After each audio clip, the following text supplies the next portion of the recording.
Je vous présente Valkiwi.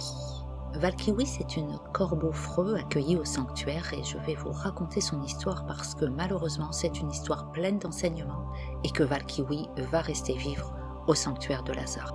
Donc vous pourrez la suivre, ou en tout cas j'espère, pendant de nombreuses années. Comme beaucoup d'autres, elle est tombée du nid, c'était en ville. En 2012, une personne l'a ramassée. Elle avait besoin de soins, mais au lieu de l'emmener dans un centre de soins ou chez un vétérinaire, cette personne l'a gardée. Quand j'ai été sollicitée, on m'a envoyé des photos de l'oiseau qui vivait depuis 11 ans dans une petite cage, isolée, sans vue sur l'extérieur, avec un gros souci postural, le bec fracassé, et ses blessures n'avaient jamais été prises en charge. La personne était de moins en moins présente, qui a motivé la prise de contact. Nous l'avons donc accueillie en 2023 au sein du sanctuaire et la première chose qui m'a frappée, c'est ce bec cassé avec la langue qui dépasse. C'est impressionnant et pour vous dire la vérité, lorsque je l'ai sortie de la cage de transport, j'ai été choquée. Elle avait aussi les doigts abîmés et évidemment des difficultés de mobilité importantes.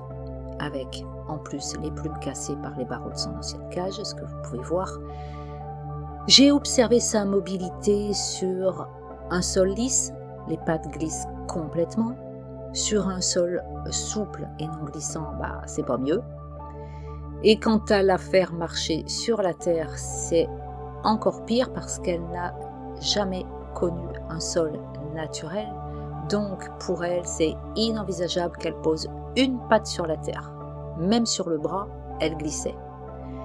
Et à côté de ça, c'est une petite pupusse qui est très gentille, qui est très tolérante. Donc très vite, on a fait un point chez le vétérinaire. Donc sous anesthésie générale, on a effectué des radios pour évaluer les dégâts. Et la bonne nouvelle, c'est qu'il n'y avait pas de traces de foyer d'inflammation.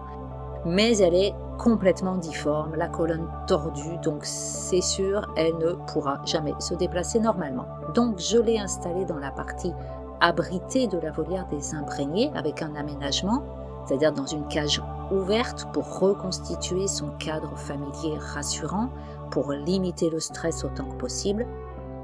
Heureusement, malgré son demi-bec manquant, elle arrive quand même à manger, elle se débrouille aussi d'ailleurs pas mal pour boire, mais elle a besoin de s'agripper avec la patte gauche pour adopter en permanence une position antalgique. Au bout d'un an, il y a eu une évolution dans la mesure où elle est sortie de la cage, mais le problème c'est qu'elle s'est perchée sur la porte, elle ne bougeait pas de là, et que comme il y a des borans, elle risquait de se blesser sous le pied. Du coup, j'ai aménagé le dessus de la cage pour qu'elle soit plus confortable, mais l'appareil, elle ne bougeait pas du tout, et elle a fini quand même, au bout de quelques semaines, par décider d'aller s'installer sur le rebord d'une cage qui se trouvait à 2 mètres, et elle n'a plus du tout bougé de ce coin-là, et le problème, c'est que là, elle ne voyait plus du tout l'extérieur. Et je pense que c'est pour ça qu'elle s'y est installée. Alors d'un sens, c'était bon signe parce que ça voulait dire qu'elle était devenue maître de ses décisions, elle avait choisi de s'installer là, mais c'était aussi un signe évident que je ne pouvais plus ignorer qu'elle ne voulait pas être confrontée à l'extérieur. C'est-à-dire qu'elle ne bougeait pas du tout, je devais carrément aller la nourrir plusieurs fois par jour. Donc en réalité, elle avait recréé les conditions de sa vie passée, c'est-à-dire l'isolement. Donc il a fallu prendre une décision. Nous avons construit une cage adaptée à ses besoins dans mon espace intérieur, alors pas trop grande la cage pour qu'elle se sente protégée, avec un sol antidérapant et absorbant, une vue quand même sur l'extérieur parce que moi je ne peux pas me résoudre à faire vivre un animal dans ces conditions. La cage est toujours ouverte toute la journée et je tente de la faire sortir un petit peu, mais elle revient toujours dans sa cage. Sur mon bras, elle recherche le contact, elle est même capable de donner de petits bisous, elle a aussi une rampe adaptée à son handicap pour adopter sa position antalgique qui la soulage. Et surtout, alors le grand progrès, c'est que elle a commencé à prendre des bains. Après 1 an et demi chez nous, Valkiwi a enfin appris à se laver. C'est un signe fort d'amélioration de son état psychologique. J'ai pas pu vous mettre de vidéo malheureusement, mais son quotidien reste complexe. Son bec ne peut pas s'user naturellement. Il faut le limer régulièrement. Sa nourriture doit être proposée plusieurs fois par jour. Elle reste aussi terrorisée par beaucoup de choses, les portes qui s'ouvrent, les bassines. Je pense qu'on la forçait dans sa vie d'avant à être plongée dans l'eau. Enfin bref, elle a vécu des tortures, un véritable traumatisme et aujourd'hui encore, je peux faire ce que je veux. Dès qu'elle voit une bassine de près ou de loin, elle est en panique totale. Avec l'éthologue et la comportementaliste aviaire, on a bien dû se rendre à l'évidence. Ses capacités de progression, elles sont très limitées.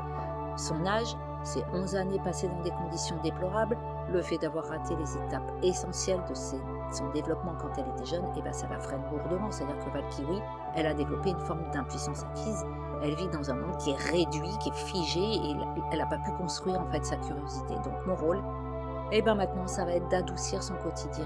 Pour la fin de ses jours, je fais tout pour qu'elle puisse vivre en sécurité avec ses repères et trouver, malgré tout, autant que possible, un certain bien-être au sanctuaire de Lazare.